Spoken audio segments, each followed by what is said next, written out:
this feels like this could be a very low-scoring affair. Two defenses that are playing absolute phenomenal football right now. Cleveland at Denver. Anybody you want to try and get into DFS lineups now?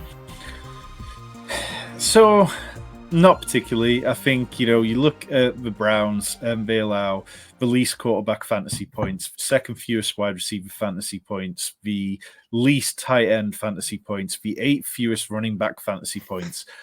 So it becomes very difficult to picture who on the Broncos is going to get there. What we've seen from the Broncos has been excellent over the last few games. Like, we really can't take anything away from the fact that Russell Wilson has bought into the Sean Payton experience.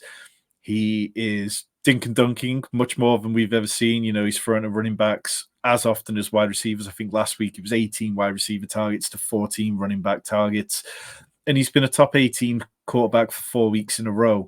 Part of that has come because of this ridiculous streak from Cortland Sutton, who's managed to score a touchdown in all but 2 appearances this year, leads the league with 8 red zone touchdowns.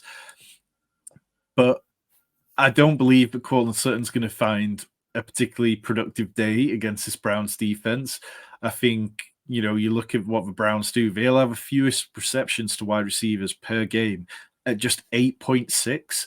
And I don't think that this Broncos wide receiver room is good enough that they can kind of overcome that, really.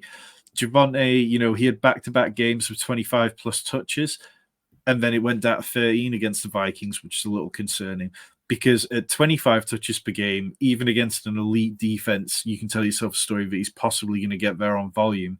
If we see 10 to 13 to 15, I'm a little more skeptical that Javonte could get there. And then on the Brown side, Jerome Ford, he only had a 48% opportunity share in week 11 after averaging 61% between weeks 9 to 10. So we kind of had the rug pulled out on us a little bit there. David Njoku has continued to be fine with or without Deshaun Watson. But yeah, DTR, he's yet to throw a touchdown. Average depth of target of 3.4 yards last week. That's just not going to get it done.